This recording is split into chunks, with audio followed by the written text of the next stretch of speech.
it's time to sit back and relax with your favorite drink and listen.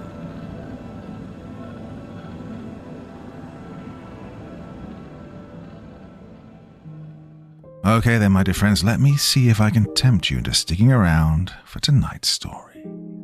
Utah's wilderness is famous for its breathtaking beauty.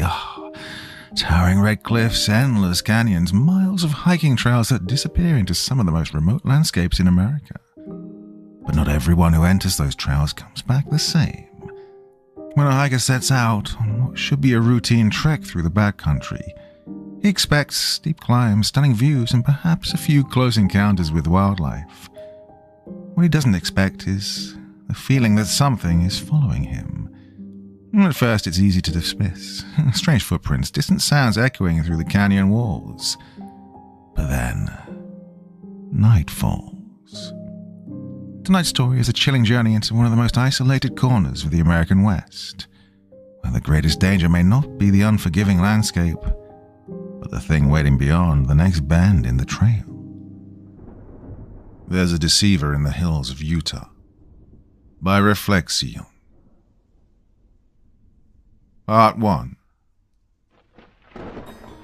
In the world of a private reporter, one can and likely will be subject to a variety of strange occurrences. The allure to this, for me at least, is that I strive to be the first to document them and decode the underlying mystery. The story I'm working on at the moment is unlike anything I've seen before. Truly, it's the most bizarre incident I've ever had the pleasure of investigating. Well, maybe pleasure isn't the right word to describe yesterday's events, but I'd be a liar to say that this one hasn't got me riled up. My name's Louis Amar, though most refer to me as Lou in person. Perhaps excessive syllables aren't worth the time for most, but I've never objected to the name. I've been a private reporter, investigator to an extent, for the majority of my adult life. I suppose that in some ways my passion is similar to that held by mountain climbers, cavers, and other such hobbyists. The endless search for virgin territory to sink my teeth into. But, as evidenced by my experience, some things are not worth the intrigue, are better left alone, to stagnate outside of public awareness. I'm getting ahead of myself. Now, let me begin at the beginning, at the flame which ignited the trailing fuse. I live in a relatively large town in Utah, you know, the Red Rock type of place, broiling summers and usually mild winters. The cold is dispelled much by the town's surroundings, sheltered by hills and mountains, though on the flip side it turns into a greenhouse out of hell in the hotter months as a result. Now all of this started yesterday. Been running dry on juicy stories to dig into for a few weeks and was just going about my weekly routines. I found myself ambling down the cracked pavement, heading to my favorite grocery store to stock up. I mean, there wasn't anything massively special about Rockamart, but I always found the staff there to be the friendliest of all, often finding myself late to other deadlines for the day as I lost myself in conversation with Jimmy, the store clerk. Now, my usual venture was cut short when I spotted a boy stumbling down the road. Not the pavement, the road. Couldn't have been more than 17. He seemed to be in a fugue state. This wasn't a huge shock to me, though, seeing as the heat could quickly force heat stroke on a person if they aren't careful about sunscreen and water intake, even in the spring months. I slowed my pace, scuffing my trainers on the asphalt, and whipped out my phone to take a recording of this, just in case anything concerning happened. It took a considerable amount of time for the teen to wobble his way close enough to discern anything else, but when he did, my worries started to blossom upon seeing the details. And the first thing I noticed was his eyes. He didn't seem to have any control over them whatsoever. Instead, they were lazily rolling around in his sockets like poorly fitting glass eyes. Full-on googly eyes. Now, I'm glad I decided to film him in retrospect because it became apparent that he was babbling about something. His words were messy, as if haphazardly plucked out of an alphabet soup. The only words I caught at the time were, "We take, it takes, can't stop knowing, and give it back." Of course, all this meant nothing to me at first. Simply the sun-beaten ramblings of someone who needed assistance. I moved toward him with the intention of helping, which seemed to draw his attention. He almost tripped over as he turned toward me, before messily jogging his way over. In an instant, he had his dry, almost scaly hands wrapped around my shoulders, uttering further nonsense in an apparent attempt to tell me something of utmost importance. I kept recording, though the footage consisted only of the boy's dusty tank top and frayed jean shorts. Other than his previous phrases, I wasn't able to catch much else, other than his frequent repetition of variants of, "Stop thinking." I tried to pry myself from his grip, but his hands were white-knuckled in determination to tell me something, an effort which in the end amounted to nothing. I started to panic, fearing he might accidentally hurt me in his stupor. Images of my skull cracked open on the curb flashed across my mind, when a strange movement within his eyes caught my attention. It looked like his eyes were reflecting some dazzling light source, dancing around on their glassy surfaces. I only saw this for a moment before the kid's eyelids drooped and he loosened his grip. He proceeded to stumble his way down the road a while longer, before catching his foot on the curb and meeting the fate I'd previously imagined awaiting me. There had a sickening crack as his forehead struck the dry pavement, and the shape of his head notably shifted on the inside. Of course, I was stunned at what I'd just witnessed, but I was present enough to notice that despite such a fatal head injury, blood leaked from his head as infrequent droplets, leading to bright crimson splashes against the contrast of the drab asphalt. Now, normally such an accident would leave a miniature sanguine pond in its wake, but not this time. And the weight of the situation hit me, and I resisted curiosity to reel myself back from dissociated awe. My camera app was still recording, so I ended the video and pulled up the keypad, dialing 911 and requesting immediate medical assistance. During the 5 to 10 minutes before the ambulance arrived, I made my way over to the boy and rolled him onto his side. With his hair hanging back, I could see the injury in full, and it wasn't as bad as I'd expected. Still, no signs of life were left in the eyes of this poor kid, and his chest remained still. What lay before me was no longer a person, no thoughts or hopes bounding around in that dead skull. The paramedics were quick to swipe him up and ship him away, but the futility was evident in their expressions, eyes hanging low.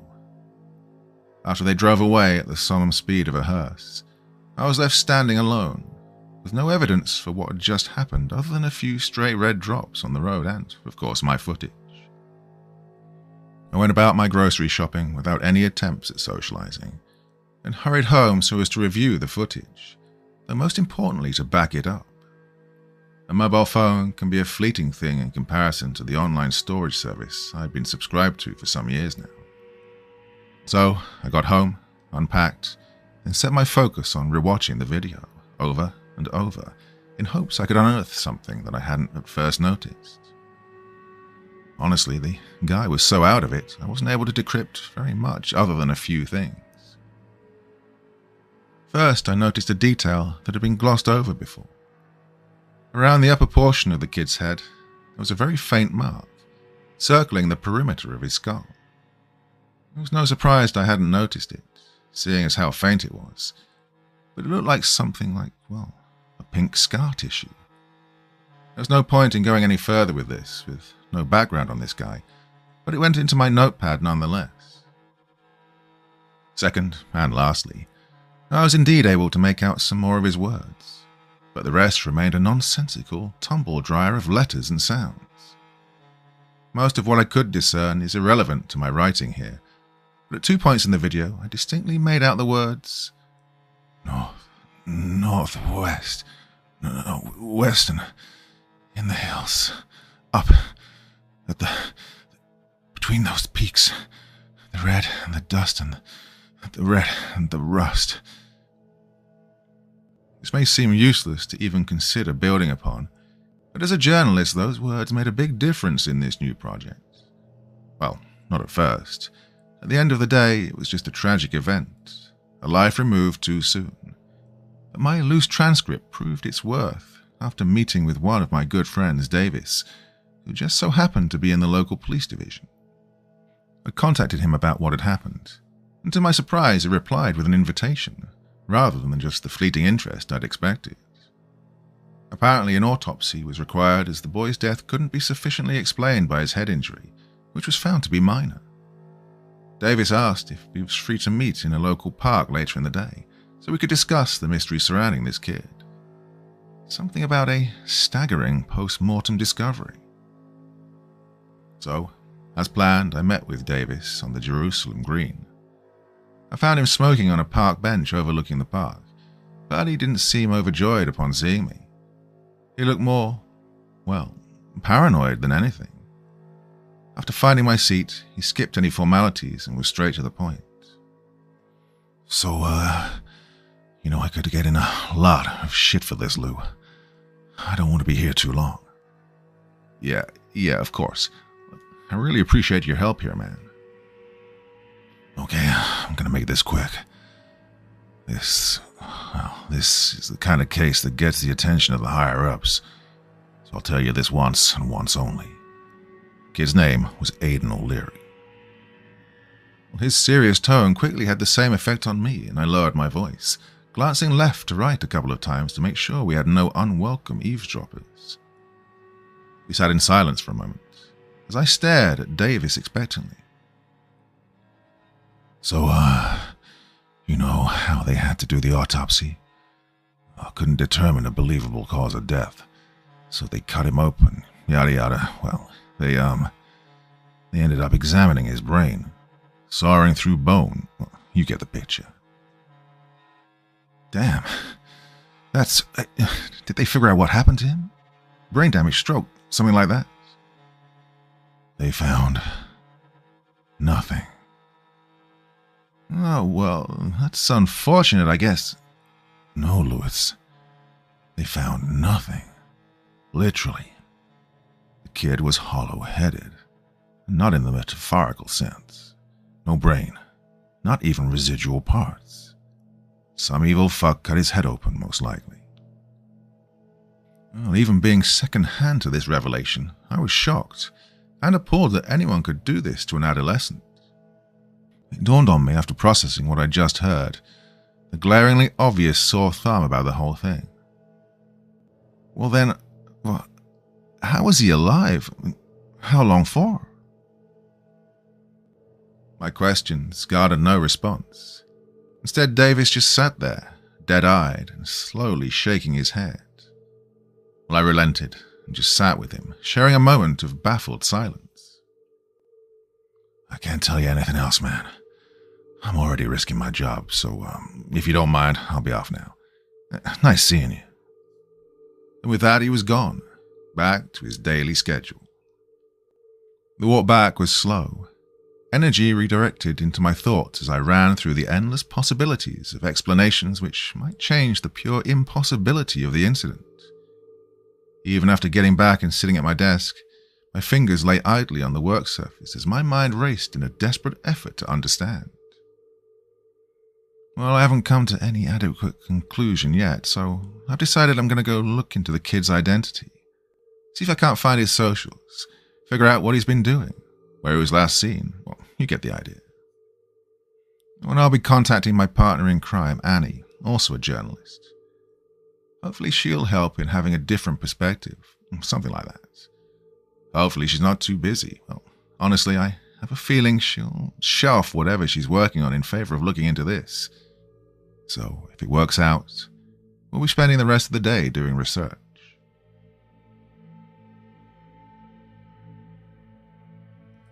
Part 2. Oh, hey all. Well, a lot has happened during the last day or so. I've calmed down a bit, so hopefully my writing will make some sense. Much to my delight, Annie was enthralled to join me in this, and came over to my place pretty much as soon as the text appeared as read. I brought her up to speed on the info I'd gotten, thanks once again to Davis. Annie is much more techie than I am, so she took the reins in researching any possible leads concerning the kid's online presence. After a few search queries and new tabs, she found a matching Facebook page for Aiden O'Leary. Luckily for us, he seemed to be quite active on the site, posting pictures and videos of events and places he'd been to. Of course, what we were looking for was anything that could hint to us at his last known location. Lo and behold, It's exactly what we found. Well, we assumed that to be so, given his following radio silence. It was a selfie picture of himself and a friend on a hiking trail somewhere up in the hills. Both were kitted out with the generic set of backpacks, cargo shorts, sunglasses, the whole package. The image was captioned, "What a great day to be out in nature. Wish you guys could see the view from up here." Even better, there was a location tag on the post. Nothing specific, of course, but it was labeled as being in or around the Salt Point Trails, a network of time-worn paths hewn throughout an area of the local hill range. The place was almost a 50-minute drive away, which, in the scale of the country, is nothing at all. With some additional link clicking, we discovered that the buddy he'd been out with, along with himself, had also been reported missing over 2 weeks ago. I don't mean to be rude, Davis, but during that time I hadn't even heard of this, let alone any efforts to track them down. Anyhow, Annie and I had a free schedule for a good few days, so we decided on heading out there straight away. We made sure to pack all the necessary things: food, hiking poles, a small tent, probably more power banks than we needed. Well, you get the picture. I may be a journalist, but I've gone on my fair share of treks living in this part of the country. I mean, how could you not? Sure, it can get sweltering in the summer months, but quite frankly, that's easily ignored in favor of seeing the exquisite landscape. Besides, it's spring anyway. Not too hot, not too cold. Just about right. I was relieved to find Annie's backup screen wash bottle by the time we arrived. Must have used 2/3 of the tank already, washing away the orange dust that gathered around the windshield the way iron filings would to a magnet. Annie isn't a small person by any means, but with myself being 6'1", I was bestowed the burden of carrying the heaviest load. In other words, I ended up lugging the tent bag up rocky, arid slopes and through spiky tall grass. No luck found us for over an hour as we plodded on through the heat. After summiting a particularly merciless hill, I was caught off guard by Annie pointing something out with an abrupt, "Hey, look!" Came to a stop and dropped my pack, giving myself a breather. "What?"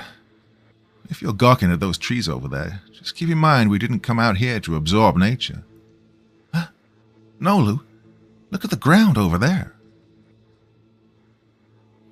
I followed the direction of her outstretched finger to see what looked like heavy and rushed footprints in the sand ahead of us. They weren't anything special, maybe left behind by a jogger or something. I didn't really understand what had Annie so captivated. "You really need me to point it out for you? An investigative journalist?" she gasped, still out of breath. Yeah, actually. They're just footprints." "No. Look. Clearly whoever made these was running in the opposite direction to us, and they lead off the trail just over there." I looked over in turn, and she was right. Still wasn't anything particularly noteworthy, but it did stir my thinking brain into wondering where this person had come from, out in the brush, and why they'd been in such a hurry. "No stone left unturned," Annie said smugly. "That's not even how you use that."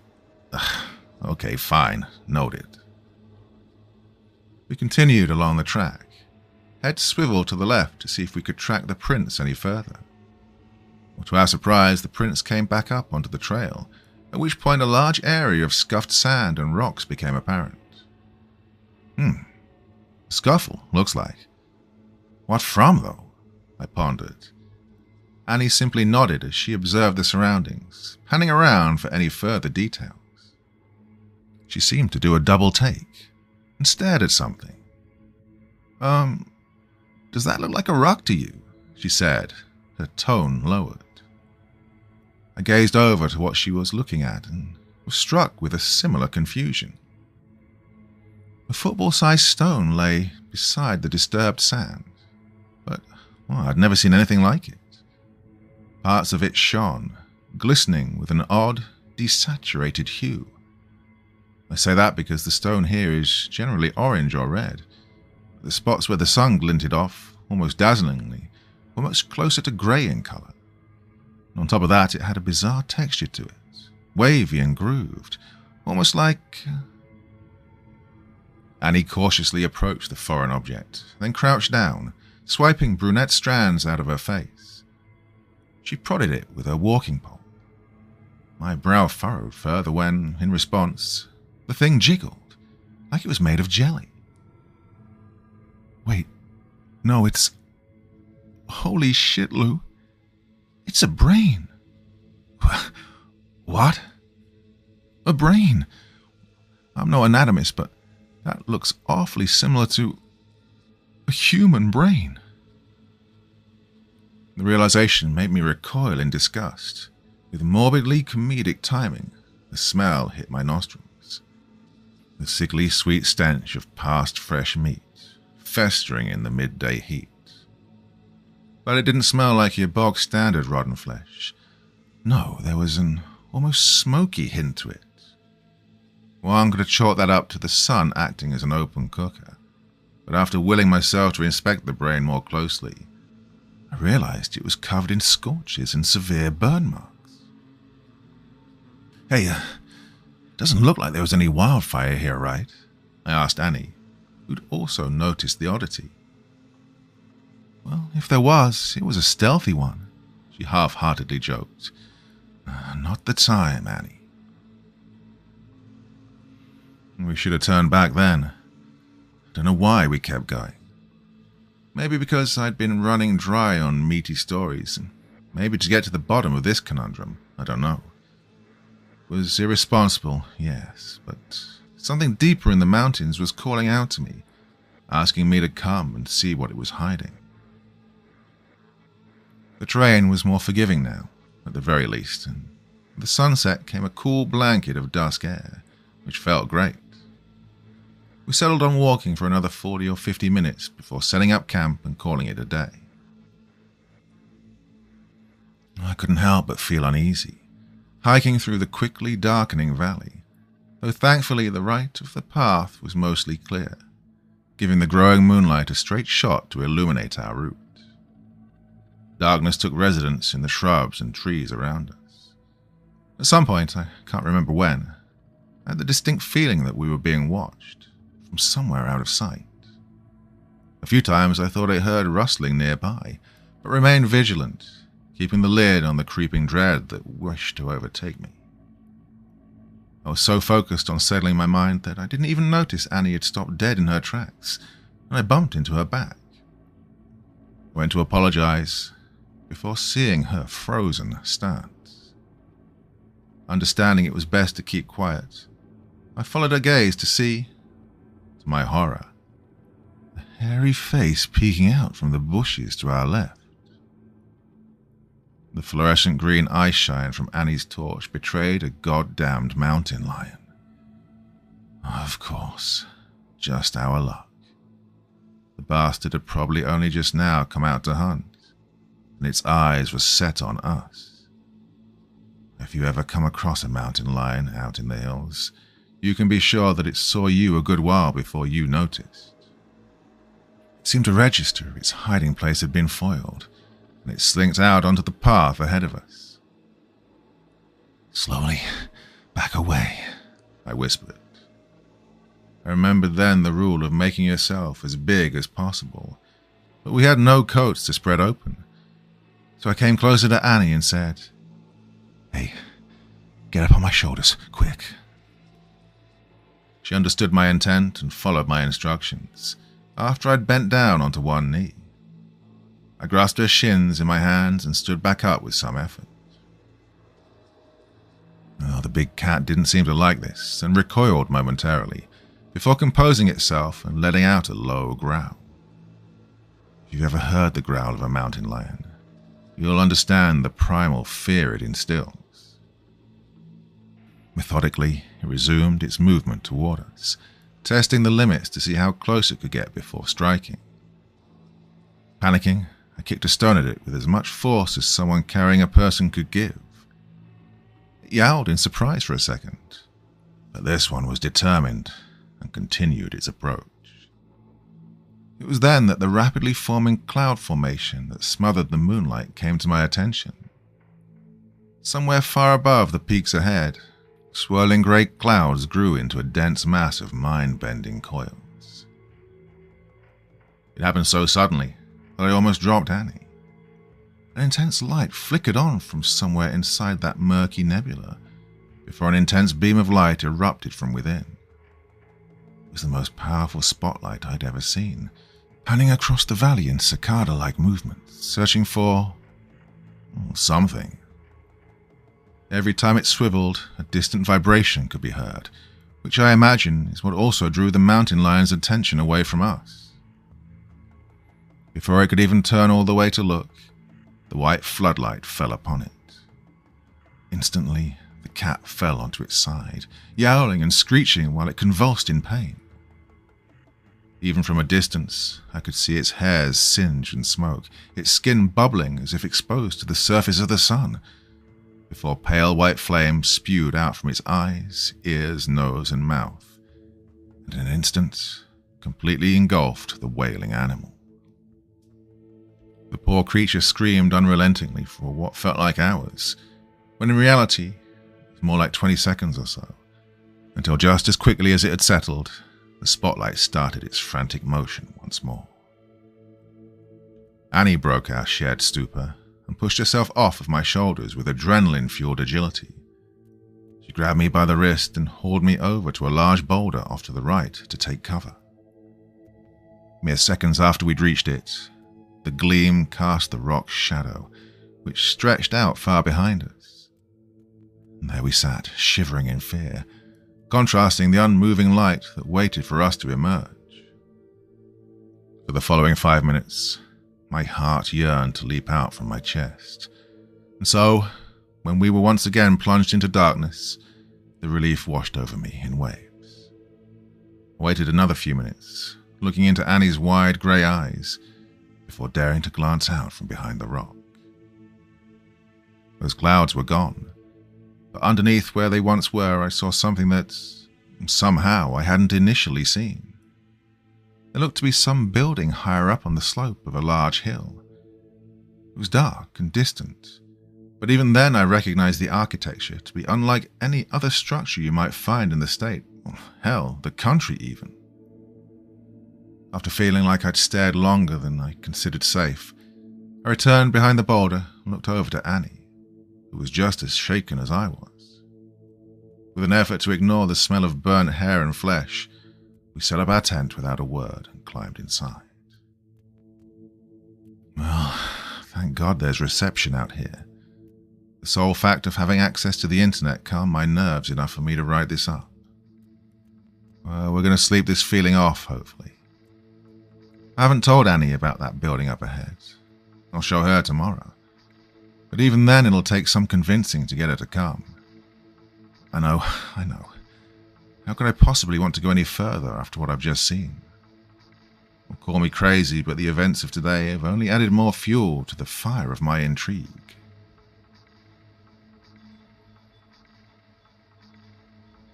Part 3. This may be the last time I'll ever be able to talk. After the shit Annie and I had to witness today, I'm no longer sure we'll be able to return with our story. Maybe all will be in the end are faces printed on paper posters, piled up in a dust-ridden cabinet with the rest of them. I'm compelled to write this so that at least someone out there will know where we went and what's happening here. Okay, just needed to get that out there. So here's the events of today. Hey, good morning. You sleep okay? Was my first sentence of the day, knowing full well that neither I nor Annie got any sufficient rest. I don't think anyone could after watching a mountain lion be torched into a mass of blackened flesh and bone by a giant spotlight in the sky. After we got up, I hesitantly went over to the remains of said animal to get a closer look. As a journalist, you have to overcome even the most repulsive of details for the sake of having an accurate writer.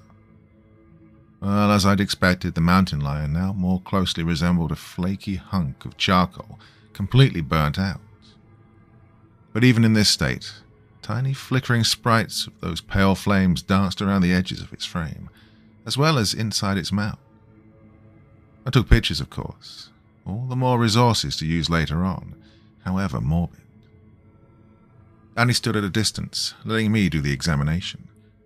She crossed her arms, each grasping the other, her face painted with a pitied grimace. She was most definitely reluctant, but her interest was stolen away after I pointed out the peculiar structure a mile or so up ahead. That isn't to say she'd brushed off the situation, though. What is that architecture? It's so, familiar, but not exactly, Annie said, bemused, still with some lingering anxiety. Reminds me of those little Hindu temples. You know, what's the word? Recursive? Well, I think the right term is tiered, but yeah. If that there's an entrance, though, it looks more fitting for a Buddhist monastery, replied Annie.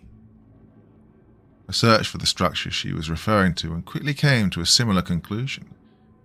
We were still too far away to make out any finer details, but a large doorway on its left side was embraced by a curving, frame-like structure, accented with red and gold.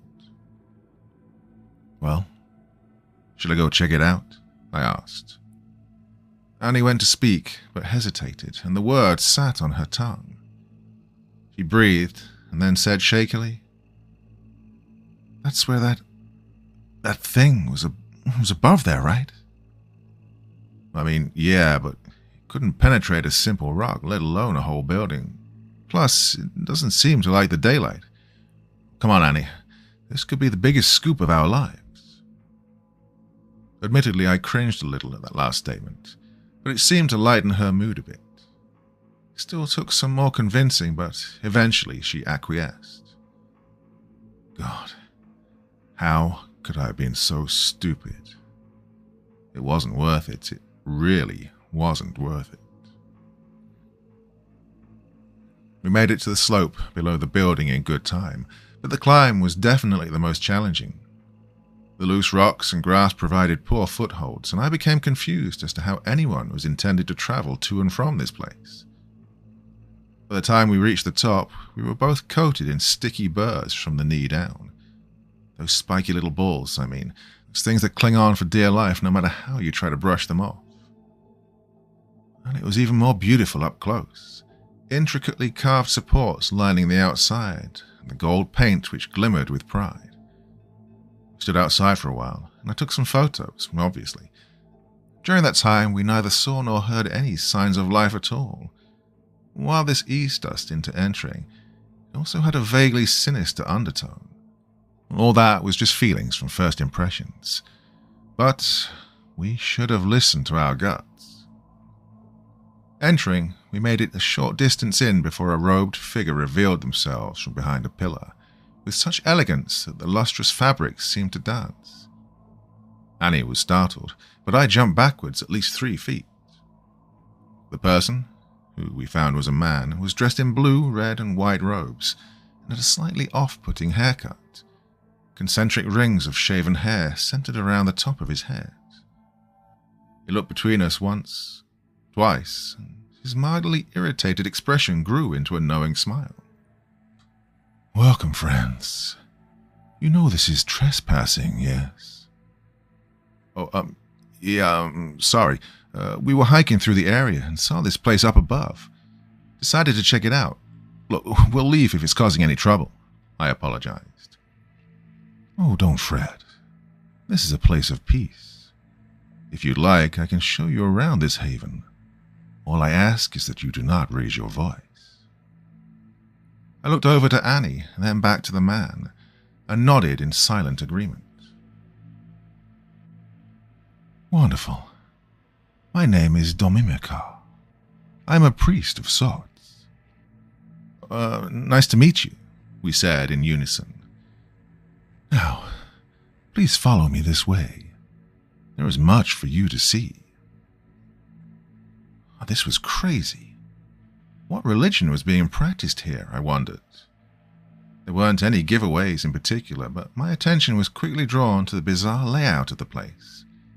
We turned and snaked through narrow corridors, like navigating a maze. And the thought occurred that, in an emergency, we might not be able to find our way out alone. But I pushed that notion away after Domimico led us into a long room, wider than the passages before. The sides of the chamber were carved into large steps, upon which sat several monks, appearing to be deeper in meditation than I thought possible. I could just barely make out the gentle rising and falling of chests, but no other movement otherwise. Each monk wore a strangely shaped hat. They were shaped like a funnel, one end wider as if to fit over their heads, and the other upper end also fanned out into a smaller open mouth. I stealthily snapped some pictures of the scene, hoping our guide wouldn't notice. He didn't. Well, I thought so, at least. Annie then piped up, intrigued. "So how long do these guys stay like this? Per day, I mean." "Oh, it varies much. We have no desire nor need to rest in this state. Some have been communing here for months, others a year or more." "What? A year? No one can meditate for that long, can they?" Annie's confused barrage had no effect on Domimicar, as he continued his slow strides down the length of the room. "As I've said, they commune, not meditate. You are indeed correct. Even the most dedicated are unwilling to empty their mind for such long periods. This is not what our practice entails." Well, I was hooked now. "Communing? What do you mean?" He didn't reply, instead beckoning us to follow him to the next location of interest.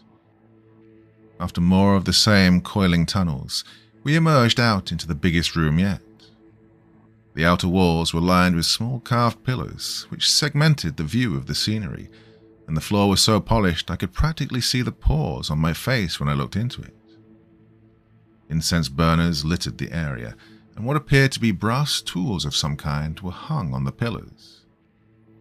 But by far the most staggering feature was the gargantuan object that rested in the center of the room. Dozens more monks encircled this object, all still and silent statues. The more I tried to work out what this thing was, the more I was pulled to it. There was some allure to it which transcended any rational explanation. Here we are. This, my friends, is our connection to the great well, stalwart and steady. Annie was trapped in the same trance as I was, and slowly circled the artifact in awe. "Is it a tree?" she asked. "Dear me, no," chuckled Domimicar. "No, this is what remains of one of the 9 beings. It's how we are able to communicate and weave our minds into the great well." Upon processing his words, I came to the realization that we were standing before a skull of an immense proportion. The symmetry gave it away, but it didn't resemble any species I could think of, especially any of that size. This thing was bigger than a school bus. Scaffolding adorned one side, with steps leading up to the top. The square plate on its crown looked out of place, looked like a wooden hatch with a brass handle affixed. I thought back to what Domimicar had said, and a question came to mind. You keep talking about this well. I'm guessing that's metaphorical? Like, it's not an actual well where you'd bring water out from." Before I could get an answer, 2 others entered the room. The simple notion that there were more people here that weren't among the unmoving monks shocked me, if only for a moment. Domimicar's face lit up at this. "Good morning, Yerhemi. I see that this one is ready. Marvelous." "Indeed, his affinity for the well is exceptional. I am sure of this," said the man called Yerhemi in a rather breathy voice. He escorted with him a monk of younger age, leading him to the wooden steps beside the great skull. They ascended, and upon reaching the top, Yerhemi gently grasped the young man's head and muttered something to him, in a whisper I couldn't quite make out. His face was solemn in that moment, but that quickly fell away to a blank expression. The man then turned and knelt down over the hatch, reaching out his hand and pulling it open. He remained on his knees and bowed his head forward, where he remained still. At this point I started recording a video of the ordeal. This was way too interesting to pass off. Yerhemi then produced a metallic object from somewhere. I didn't see how he could have stored it within his robes, but nonetheless, there it was. It was a large, flat band shaped into a ring, bearing tiny mechanisms on the interior, slit-like holes with thinner protrusions emerging from them. I began to grow concerned when he leant down and carefully fitted the object onto the young man's head. Then it all happened so quick. Yerhemi engaged a lock of some kind, then with great force pulled out a lever from the ring I hadn't noticed before. The switch was flipped 180, and the band was then twisted around the monk's head. So much blood gushed down the man's face. It was a spilled paint can of crimson hue. He shuddered, whimpered, and cried all the while, struggling to stay in place as Yerhemi performed one final twist. With it came a repulsive sound of suction as he pulled the tool up and away, taking with it the top of the monk's skull. My legs felt weak. All I could muster was a frail whimper in response to what had just happened. Annie, wide-eyed, had one hand on the wall behind us, steadying herself. I forgot my phone was still recording, only capturing my feet on the shiny floor, before I realized and stopped the video. Sliding my phone away, I stammered out to no one in particular. I think we should go now. Annie, let's go. Domimaka interjected. My apologies, but I cannot allow that. You agreed to see all that there is, yes. You haven't yet witnessed the full ceremony. I made a move toward the doorway, and he brought his fingers to his lips in response. By blowing through his fingers, a high-pitched whistle rang out, and at the exact same moment, 4 of the previously dormant monks shot up and walked toward us with purpose. In groups of 2, they held Annie and myself by the arms and turned us to face the grotesque ritual once again. This time, Yerhemi held a pair of long-handled scissors and inserted them into the slit made at the base of the young man's skull. He snipped once, twice, 3 times, and then removed the instrument. Next, in the horrifying slideshow of surgical operations, he used what I presumed to be the same scalpel that had made the previous incision and began to slice away at the edges of the exposed grey matter. Off peeled the translucent veil from the brain's folds, and Yerhemi allowed it to slide out into his hand with a wet slap. Please, I don't want to look. Let us go, I yelped, as Yerhemi once more held the bloodied scissors. Reaching down into the vacant cranium, he went on to cut twice, severing what I can only imagine to be the poor man's optic nerves, and I heard the monk whispering, "Dark. It's dark." I felt hot vomit churn in the back of my throat as the freed brain was held up, like Simba in The Lion King, before it was dropped into the open hatch, and it was gone. The hatch was closed, and Yerhemi returned to the monk with the circular instrument, still holding the skull's upper half. He placed it back onto the man's head and fastened it with a twist of some dial or knob.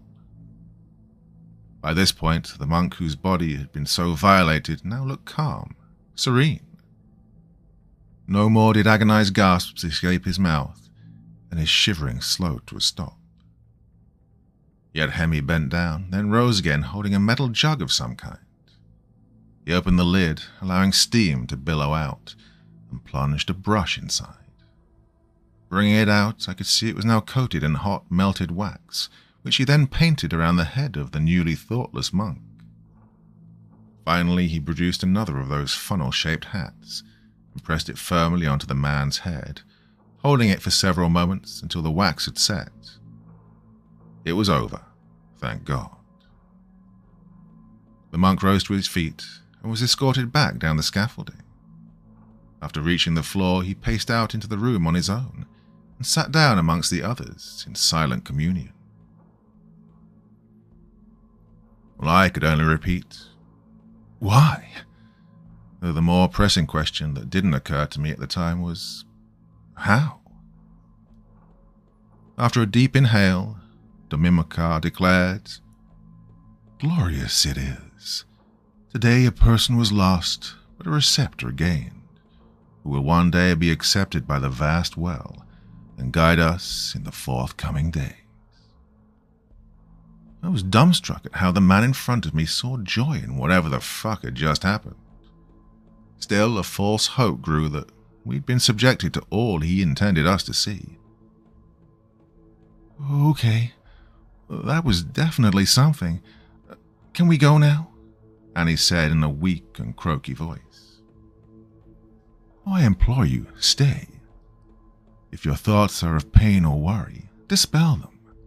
We have no intent on harming you or your friend here." And with that, the false hope was shattered into 1,000 pieces, and we were practically carried by robotic monks to a room up in the next floor. They shut us inside and left us. The far side bore the same ornate pillars, though much more closely packed together, so that they more resembled cell bars than anything. I waited for a few minutes and then tried to leave. The door wasn't locked, but swung open to reveal 2 of the stone-faced monks, as if they were waiting for me to try it. In perfect synchrony, they stepped forward and shoved me back inside, pulling the door firmly closed once more. And so, as of now we're being held against our will in some temple of an indiscernible faith. I said it once, and I'll say it again. Thank fuck for the internet. Don't know what I'd do if I couldn't communicate what we're going through right now. I don't trust the priest, but I can only hope that he is no liar. I would say pray for us, but I doubt God's grace covers this domain. If I still have the means to update everyone by the end of tomorrow, I'll be doing just that.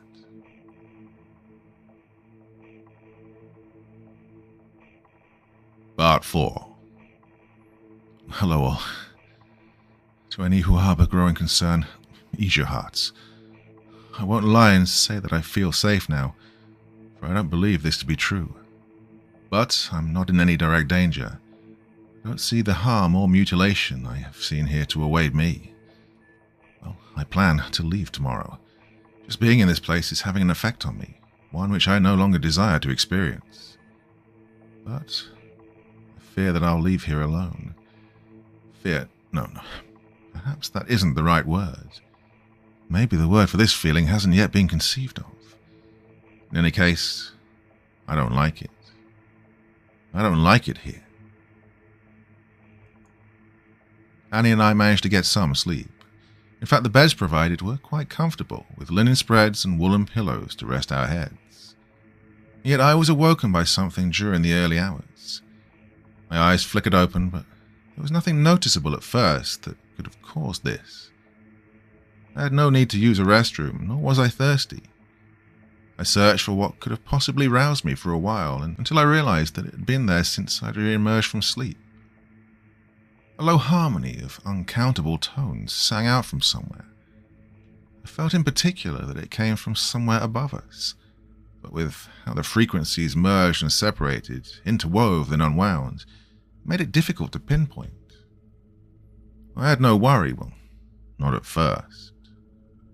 But the longer I listened, the more my mind became in tune with the soothing vibrations, and the less I found my ability to think clearly. My train of thought was constantly derailed, or switched lanes, without my conscious choice. The thoughts, musings, they became disordered, and often felt as if they were not my own. It was when I began to make out voices, for lack of a better term. Not those that you'd hear spoken, travelling as molecular vibrations in the air. They were better described as how one might hear their internal monologue. Only the words and ideas conveyed were foreign, unfamiliar. They were not mine. I can't recall anything distinct with how they overlapped, becoming one and then separate again in an endless chain of order struggling against entropy. I suddenly considered the notion that if I listened for too long, they would replace my own internal self entirely. That idea terrified me more than anything had before, and I was quick to dive back under the covers and fold the pillow tightly around my head. The relentless cognitive noise settled, and I found sleep again. I was disturbed once more, this time with faint orange rays pouring in through the gaps between the pillars. Unlike before, I immediately registered that a sound had woken me, and I shot up into a sitting position to see Annie had done the same. Standing at the door, holding it open, was Domimaka. "I hope you have found rest this night. I have brought some things to refresh the both of you that I feel you will enjoy." He carried with him a large wooden tray, which held 2 steaming earthenware cups and an assortment of fresh foods. I shot Annie an inquisitive glance, and her returned expression agreed the sentiment. Now, excuse my French, but the food was frickin' delicious. I don't think I've ever had a more fulfilling breakfast in my life, and even now I strive to be able to cook a morning meal that could even begin to rival it. The cups held some kind of herbal tea, which invigorated my body and cured any lingering tiredness from my interrupted sleep.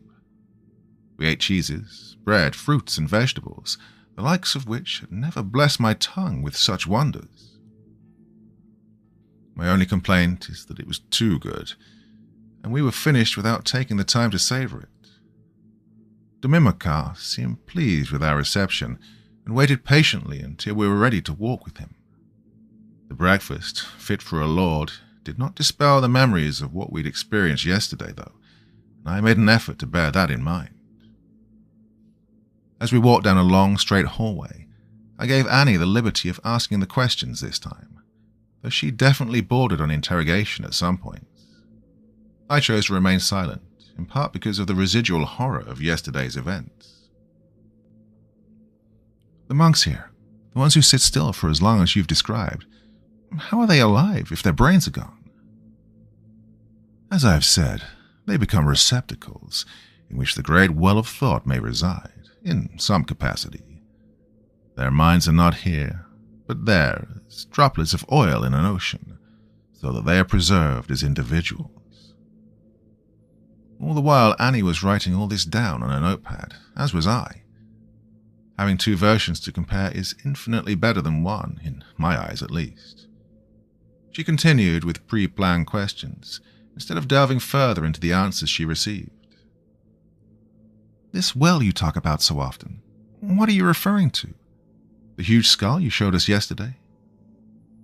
"The great well of thought, my friend. Would you lend me your ear? Allow me to enlighten you on why this place came to be?" "Of course," Annie replied instantly. Domimaka was silent for a time, seeming to ponder how to start the tale he was about to tell us. His head tilted back, eyes closed, before he returned to composure and spoke. "Before us, there were 9 beings who walked the earth as one of its innate properties. Of these beings, they shared but one mind, a vast sea in which their ideas, thoughts, and concepts came to fruition. And so would these manifest in the physical realm as they desired. However, despite the limitless potential for creation, they felt hollow deep inside. While good were they as one perfect collective, with nothing else to witness them. With much pondering, they conceived of free will, so they might create an independent being, but one with access to their great mind, in which they could think, ponder, and muse. As the source of the being's creations, the mind was something they could not replicate, so their only choice was to share a portion of their own. Annie seemed entranced by his telling, and had stopped writing. I kept on with it, though, as her backup. What good is a single living being with no companions, no way to pass on their ideas and their memories? The beings understood this as well, and begot living creatures able to propagate through time. The mechanisms would vary, but most were successful. With each new generation came a variation in their being, slight changes which morphed and shaped their forms over the ages. The wonder of evolution. At first, in the expansive oceans, they spawned primordial marine life. They observed, seldom interfering, watching as life began to vary, expand, change. For these beings, the wait for the first of the creatures to crawl onto the shore was but a fleeting moment, and soon the creatures had evolved to be far more complex, acting off their own volition. This went on, and here we are. Humanity. Mankind bred, had families, expanded, and built their settlements. Again, for living things to think for themselves, the being had to share their well of thought. So as the nine watched from out of view, seeing the good, the evil, and all in between emerge from the minds of humanity, it began to take a toll on them. Their great mind became tainted, imprinted with the ideas, thoughts, and memories of all humankind, and as they advanced further than they could have imagined, eons passed, and one by one the nine beings began to perish in body. They traveled to remote and quiet places before their deaths. While only bones remain, they live on, inside the well of thought. Well, though I transcribed his words, I doubted each and every one. How many men had proclaimed their dogmatic truths, all claiming to speak the words of a deity, taking themselves for prophets? Such is our single-mindedness. For the beings, inventing life, free to act on its own, was their greatest mistake. For while they hold unimaginable power even now, they are not all-powerful, and their sea of thoughts, while unfathomably vast, is not infinite, and each day it comes to be tainted, broken down purely through the mere action of thinking. So the fate of humanity has come to be that one day they will have run dry the great well, and it will cease to exist, leaving all living things as beings of perception, nothing more. Egos will fade into nothingness, individuality forgotten. No more will be born new memories, nor thoughts, nor ideas, nor concepts. All that have existed throughout history will vanish, leaving humanity to roam aimlessly as mindless beings, acting purely out of instinct. We would hear, see, smell, and feel all, but comprehend or remember nothing. Well, admittedly, I was impressed with the tale. Yet again, mankind would condemn itself to eternal torment, as is proclaimed in so many faiths. Perhaps there was an inherent loathing for those of our kind as we walk amongst them. We sure love weaving narratives about apocalypse and Armageddon. Something was missing, though. What exactly had Domimika, Yerhemi, and the others devoted themselves for? What good was worship in the face of the inevitable? So, I asked, what's the point of all this, then? Your faith and how you insist on it. Why, if we're all damned anyway? Well, he replied, seeming to already know I would ask this, it is the fate that is concrete no longer. Our founder encountered one of the nine in these hills, the skull of whom you have already witnessed, acting as a gateway of communication to the rest above, in the well of thought. I understand that our practice may seem rather brutal, but rest assured that those who commune are not in pain or even discomfort, after the initial rite at least, but that is a passing agony. Their minds are offered to the great well, and they remain in communion for as long as needed. When the pure white flames spout from their empty skulls, that is when they are truly ready to enter unity. So they are offered. There they remain alongside the nine, quietly assisting as angels of humanity. When the time comes, we will wipe clean the slate, purge the sea of all thought, and start anew. The angels will guide humanity in rebuilding their societies, ideas, and connections. I would hope that when the need arises once more in the distant future, our descendants will follow in our steps. I cannot say when this will happen, but the well runs dry, and it may come sooner than we believed. While even holding my skepticism, I couldn't help but shudder at the notion. To reduce every person to a mindless animal, then rebuild from the ground up. Every last memory of life, of friends and family, lost. Language forgotten. If hypothetically this was all true, the plan Domimicar described did seem infinitely better than the alternative. I looked over to Annie, whose legs carried her along, but her mind was somewhere else. Despite the story being concluded, she still seemed ensnared in all she'd just heard. "Annie. Hey, broadsword calling Annie, boy," I said to her, lightly snapping my fingers. Well, this worked in pulling her back to the physical realm, and she shook her head and rubbed her eyes. I remembered only then about the spotlight thing we'd encountered before reaching this place. "Hey, about this well thing. When we were coming up here, there was this huge beam of light coming out from these clouds. We were trying to fend off a mountain lion. This big spotlight darted out onto where we stood. Yeah, and it burned, to a crisp." Domimicar was hesitant to answer, but relented. "Yes, well, would you not hold some resentment for all those who caused your downfall and bodily death? We are exempt, of course, but there is hostility against all beings that gestate thoughts within them. The judgmental eye you witnessed indeed dissolved the very consciousness of this animal, a thing bound so tightly to the body that removal leads to annihilation. That is why we are blessed, as the well allows us to persist, despite this separation of flesh and self." And that was all he was willing to share, apparently. He led us on silently, before we realized we were back at the skull room again. My memory isn't photographic, but I could tell that the monks had not budged a single millimeter from before. The memories flooded back, and I slowed my pace cautiously. "I have a proposition," Domimicar announced. "I am willing to permit you a fleeting glance into the eyes of the receptors here. I do not imagine you'll be able to remain for long, but I must offer you this as a courtesy. Do you accept?" I was wary, but to my surprise, Annie jumped at the opportunity. There was a glint of something in her eyes that I didn't recognize, something I couldn't help but think was not herself. I stood contemplating as she was led over and sat down between the others.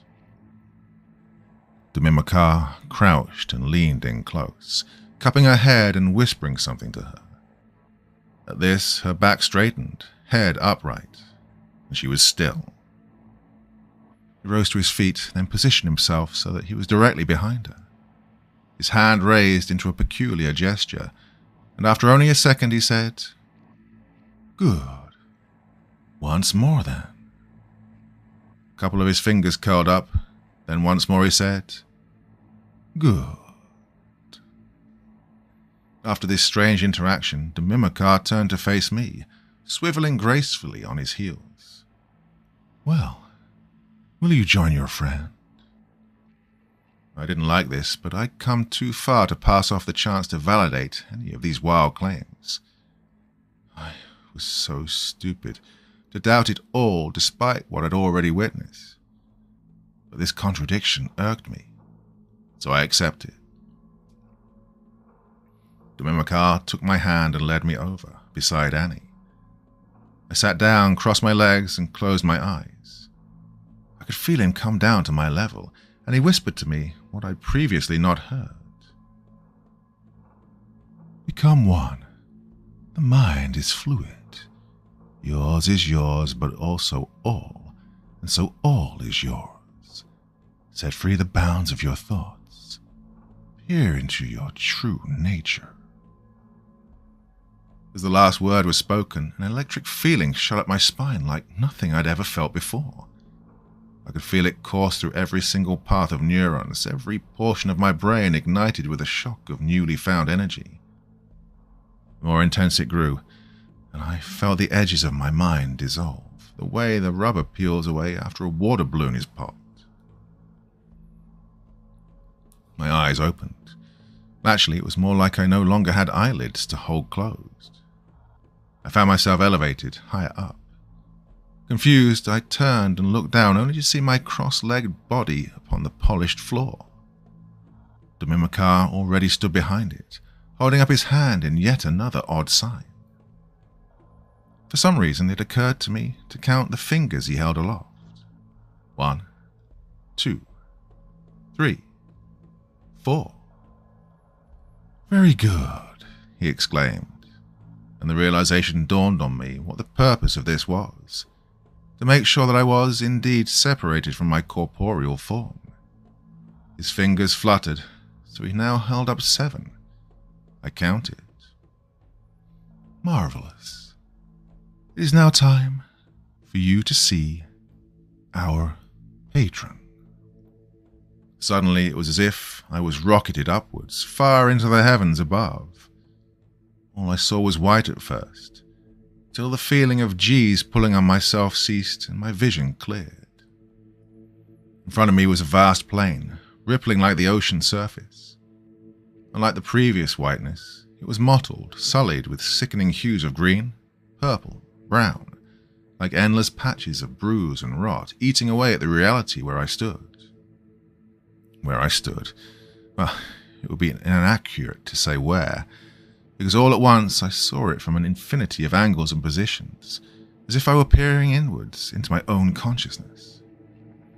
Memories from places unknown filtered through me, and I remembered lives I'd not lived, names that were not mine, parents and children I'd never known.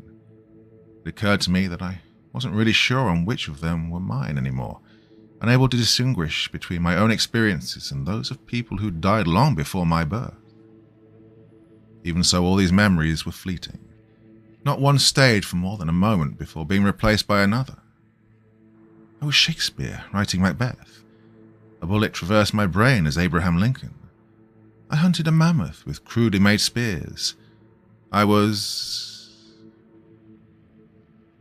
felt a scream, but with no body, I heard nothing.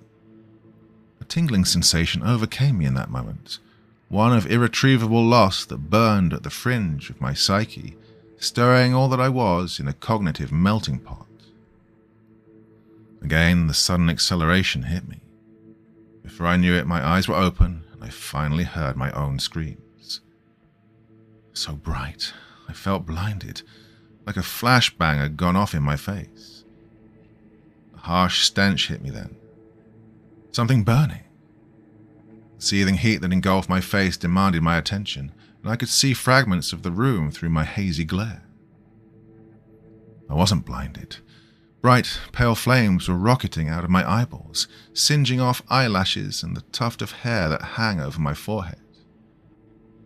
I smacked at the fire wildly with panicked whimpers, all I could manage at the time with the equally intense blaze spewing from my mouth. My face felt like it would melt away if this went on. The Mimicar was at my side, and through some esoteric practice the flames dissipated. I sat in wide-eyed terror for a long time, before coming back to myself. The smell of burnt hair hung around us, and I could already feel the stinging pain over my face, lips and eyelids raw. As feeling returned, I remembered. Annie. I whipped round to my right, fearing the worst, but saw her with the most serene look on her face, not an ember to be seen. But how could she be so peaceful in that place? I felt the question escape my lips without realizing I'd spoken. Yes, she seems to be well attuned, doesn't she? It's rare to see such an affinity at first communion. Exceptional, the Mimicar exclaimed. Yeah, it does seem that way.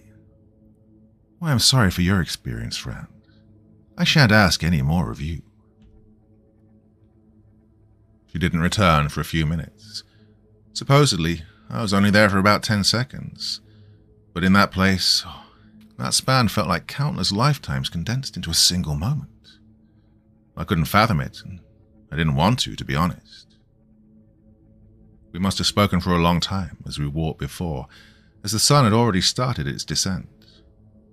We were led back to our guest room, all the while Annie spouting revelations and realizations that meant nothing to me. In my eyes, she was speaking complete nonsense, things so far-fetched that I had trouble understanding what she even meant. From what I could tell, it was like she'd been somewhere else entirely, In comparison to what I'd seen, that is. The abrupt change disturbed me.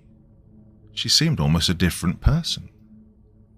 But God, I'm so tired now. My eyes are begging to close as I write this, despite the swollen blisters over my face that burn more with every passing minute.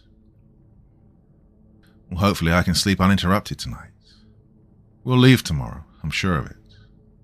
I can't imagine anything else Domimikar could possibly have to show us.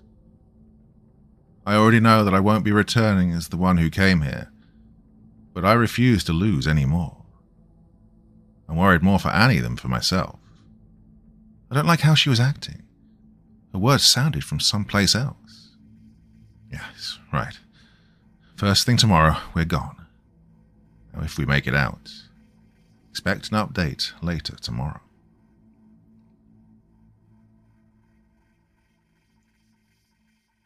Part 5. I'm standing out in my garden at home.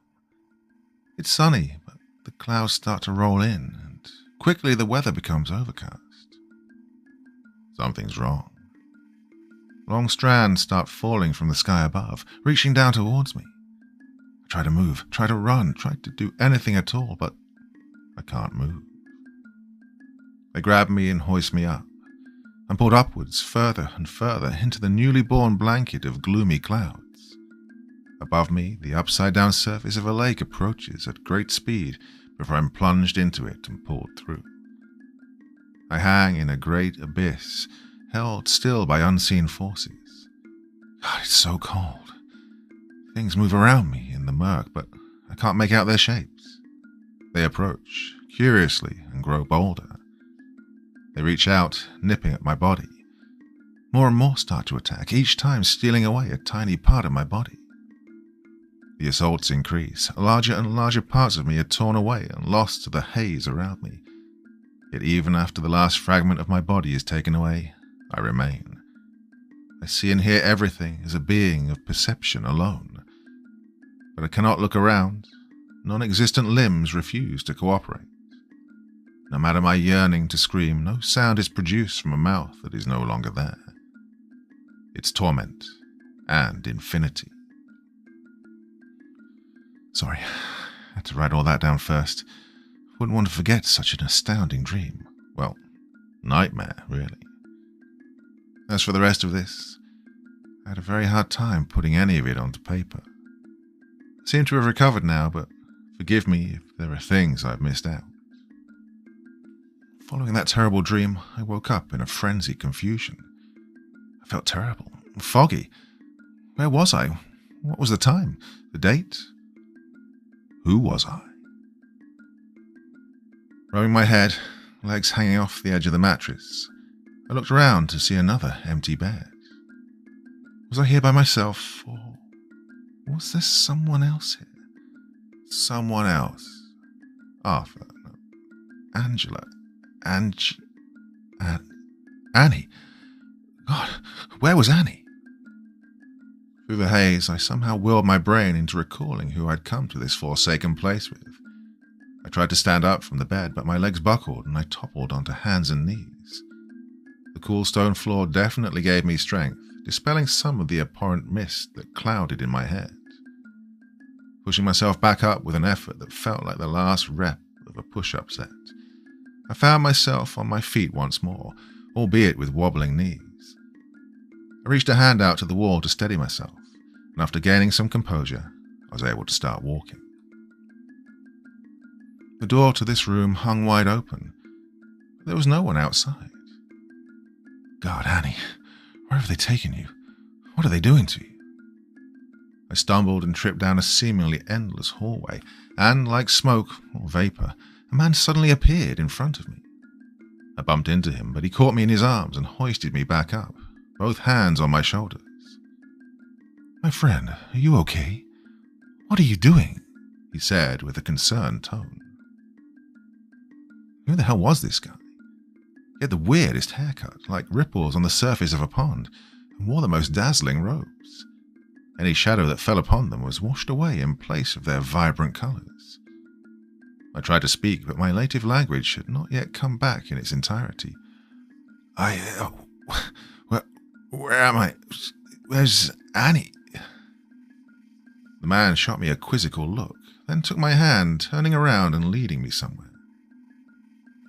I think it's time you leave, for your own well-being. Well, you will recover soon. I'll prepare a brew that should nurse you back into being.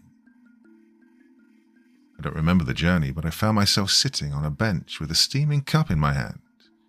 It was hot, really hot, and I dropped it reflexively.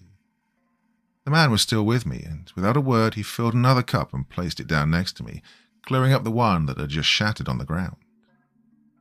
This time I waited to let the drink cool, and then drank half in one gulp. The warm sensation travelled into my stomach and was pleasant, and the effects of its contents were made apparent as clarity found me again, and memories came flooding back. I groaned, took a few deep inhales, then got up and asked, "Can we please leave now?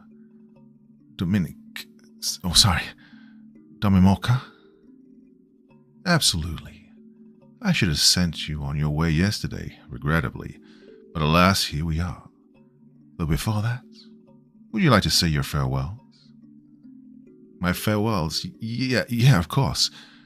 Thanks for the hospitality. "Oh, no," he interjected. "I meant to your friend." A pang of adrenaline cut through me as I heard that. Why would I be saying farewell to Annie? Unless... What have you done? Where is Annie? I want to get her and leave. Where is she? Wordlessly, Domimoka beckoned me to follow. With no other choice, I complied, and after a short walk we arrived back in the skullroom, complete with its burning incense, polished floor, monks, and Annie. Oh God, Annie, no. Please. I was too late. I didn't recognize her at first, but I recognized that shade of brunette anywhere, tufts peeking out from underneath a funnel-shaped hat. No. Fuck no. Annie, how could you do this? I screamed, thrashing out of Domimoka's grasp. Please stop this. I implore you. It was of her own choice to join us. Nothing was forced upon her. I don't believe you. How the fuck could you possibly have done this? My weakened legs carried me towards her, but again, that whistle sounded, and I was quickly restrained by a pair of brainless monks. I pulled, shouted, fought to escape, but it was no use. I think that's more than enough. The well speaks, and the presence of this man is welcome no more. Yerhemi, please escort him out of here with haste. The other man, Yerhemi, appeared from nowhere, from somewhere behind me, and took my arm in a grip of steel. It was unnatural strength from something else within him, something that shouldn't be there. No, stop. Let me take her, please. The whole time my head was turned backwards, screaming out for Annie, even though I knew there was no possible scenario she could return with me. My throat was shredded by the time we arrived back at the entrance. There, Yerhemi halted his march and turned to me with a grim expression. You must leave this place quickly. The great well covets you now. It has allowed you to peer inside it, but I can sense his revulsion to your gaze. Please run. Do not linger here 1 minute longer. In those final moments, I finally saw the pink scar tissue encircling his head. Before I had the time to properly understand this, he pushed me forward, jump-starting my muscles into action. I tumbled down the slope in dust and brittle leaves. From above sounded a soul-twisting vibration, and I dared not look. My descent was broken. I rolled across the ledge, the path I'd taken with Annie to reach this terrible place. All my limbs were scratched and scraped, but through a divine miracle nothing was broken or sprained. My shoes scraped across the ground, gaining traction, and I ran with all the energy I had left. As I fled, the sun's light began to dim, and a dark front slid over the ground, stretching far away from me. Nothing could distract me now. booking it at full speed down the time-worn trail. Sounds like thunder erupted from far above, an awful crackling resonance that penetrated flesh and bone. Lungs screamed, muscles burned. But none of that mattered. Even if I never walked again, I would absolutely choose that over being taken by incomprehensible madness, the same one whose eyes were now on me. Without warning, my foot caught on something, and I rolled head over heels, gashing my cheek on a sharp stone in the process. I forced through the dizziness and turned to sit upright. A mistake. Oh, what a mistake. In doing so, I'd unwillingly turned around to face back from where I came. I tripped over some strange black object. And it hit me then, what had hindered my escape. It was the same blackened, seared corpse of the mountain lion from days before. No more white flames this time, but I don't know why, but I looked up. I immediately regretted this decision, as I saw those dark grey coils tighten around each other in a way that made my head ache. They condensed, twisted, and grew impossibly until a colossal blanket smothered the midday sky. It dwarfed the formation we'd seen before, tenfold larger in size and span. I didn't want to acknowledge it, but the cerebral shape of the formation was obvious now. And then they parted. Like Moses parting the Red Sea, the great cloud separated down the middle. What I thought to be sunlight was re-emerging, clawing its way out of the dark mass. But it wasn't sunlight. It wasn't anything close. The sky between the clouds cracked and splintered, and it ruptured. A vast split cleaved apart the heavens, widening into a gaping fissure, leading to somewhere else entirely. It was so bright. God, it felt like staring into a military flashlight. I had to shield my eyes from certain damage. The colourless void stirred. Out of the fractured sky, uncountable strands fell out like dangling ropes. Only they were huge, unfathomably so. They danced about the orange peaks like pale snakes. But they weren't. They were that same pure, blinding flame that had plagued this journey. And every single one slithered through the air towards me. Every last one.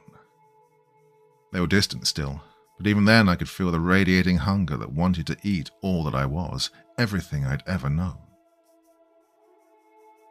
They let out a shriek, which was retorted by a deafening wail, a sound that was the embodiment of the collective despair of tortured minds. I hated it so much.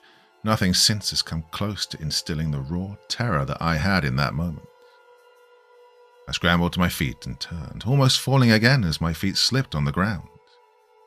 At that time, I could have beaten a champion sprinter, doped by pure adrenaline. I feared that I'd not been soon enough as I felt a weight, something of substance, crawling out from my eyes and ears, caught in the gravity of my pursuer. The skin on my face bubbled, small patches sloughing away with my air resistance. To this day, I've never felt such a scathing heat, as if the flames of Lucifer himself were reaching out to me, lapping at my soul. Dreading the loss of anything else, my mind went blank as all power was directed to my legs. My feet were in agony, slapping down on rocks and dust over and over, and my chest felt tight. I would still rather die from a heart attack than be caught, though. I felt my consciousness slipping, blotches covering my vision like I'd stared at the sun for too long. I didn't slow down one bit, though. It's like my body had entered full autopilot. As the red and purple spots spread over my sight, I heard words spoken to me. Well, not spoke, more like something had hijacked my internal monologue in order to convey itself. Not return, not yet, for thyself is sweet and succulent, to be savoured, long as it be. That's all I could remember in any meaningful way. Invasive thoughts of oblivion swam about my head, and at this point I was practically blind. I don't remember much of the next part. There were several blinks in perception, and each time I caught glimpses, vague outlines of new surroundings. The blinks became less frequent, and I came back to full lucidity to find myself teetering on the edge of a steep hill. I'd learned not to look and see what was behind now. So I shot down the slope, almost skating, with my trainers like skis. An intense flash of light hit my eyes, and I feared for the worst. But it went as quickly as it had come. Clenching my eyelids a couple of times to clear my vision, I could see that the light had been reflected off of a vehicle's hood. A grey Range Rover. Annie's Range Rover. It didn't even register to me at first that it was likely I didn't have the keys. In fact, I wasn't even aware of the pack slung over my back until I slowed to a stop and felt its weight. I tore it off, unzipping to reveal the contents. No tent, of course, but I still had my notepad and laptop, mostly undamaged by some miracle. A few wires, empty wrappers, no key. My heart dropped, but I persisted and shook the bag up and down. There was definitely something rattling in there, and I remembered the pouch on the side of the bag. The lip was hidden at first, but I reached in and grasped something cold and hard. I'm not saying I would live through all of that again to experience the same feeling, but the unadulterated, euphoric relief that rushed over me was incomparable. I did indeed have the keys to the Rover. Not skipping a beat, I fumbled to unlock the driver's side door and clambered inside. The first comfortable seat in hours. I sat there for a good 10 minutes before I even considered starting her up, letting my pulverized joints recover. It'd be a real shame to die in a car accident after only just escaping with my life and sanity. I won't bore you detailing the drive, but I felt a deep sense of regret the whole way home. Surely I could have done something to save Annie. I mean, she didn't have any brain to speak of now, but I feel that killing her would have been a mercy. It kills me to know that she's still out there somewhere, in the clutches of that thing. The shock started its onset barely 5 minutes from home. The burning pain radiating across my face was subdued. I just about managed to get back and park safely. I exited the car and opened my front door, stepping inside with total vacancy. I made it a few steps into the living room before, ultimately, my legs gave out and I collapsed from exhaustion. I woke up later, seeing it had already started to grow dark outside. For a blissful moment, I was spared the memories of all that had happened. That was short-lived, though, and as it came rushing back, my eyes widened and I jumped up off the floor. I called 911 and requested an officer. Who could have guessed to see Davis standing on my porch after opening the door to urgent-sounding knocks? I explained everything. Well, not everything in truth. I wasn't even sure if I could understand half of what I'd witnessed. I didn't want to come across as batshit crazy while giving a formal report, even if it was to Davis. I think he could tell I needed the rest and told me he'd come back tomorrow to discuss further. A missing persons report was filed immediately, since we'd already been out on the trail for a few days, and a recovery team was sent to the Salt Point Trails. Well, the case was kept confidential, so I don't really know much beyond that. I even felt a pang of guilt, having them sent out to that place, in case they might also never come back. But what I do know is they never found Annie. Not that it surprised me. Even if they did, she might as well be dead, and likely would be if she ever left that place. I never want to go back there. Ever. The fear of losing your entire self, all that composes you, is something I've never come to terms with. It's a feeling of unimaginable loss, becoming irretrievable in the hands of something old and something hungry. Still, I've tried to look into the place over and over again. There's nothing on satellite images.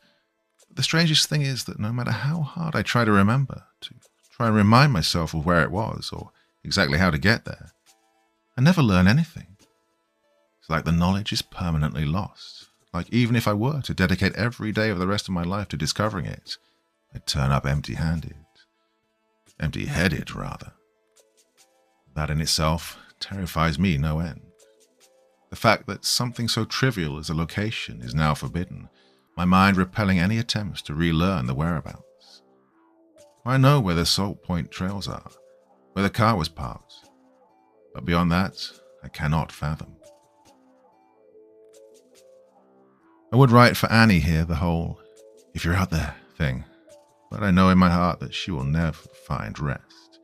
Only eternal dissolution, the total loss of everything unique and dear to her. One could see it as a hell of sorts, to be an undying being of unbiased perception, knowing and remembering all from everywhere, but without the ability to solidify any of those thoughts or memories. Well, I don't think I'm going to try and sell this story after all. It'd be an insult to my partner in crime, but even disregarding that, it would just read as a jumbled mess of nonsensical events, likely the deranged hallucinations of a sun-stricken man. So, I think I'll just keep this here. This is a warning. There's something deep in the hills of Utah, and it's not benevolent. It's unnatural, a deceiver between the peaks. This is not just a piece of creative writing here. If you were to encounter whatever's out there, you'll wish you'd never been born.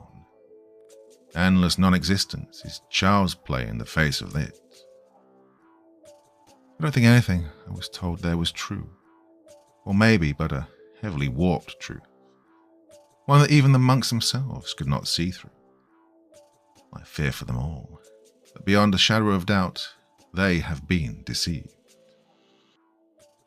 What else can I say? If you ever find yourself deep in the hiking trails of Utah or anywhere else, and you see alien clouds whirling in the sky, turn around, never look back, and do your best to forget. There's nothing there worth investigating. It's not worth it.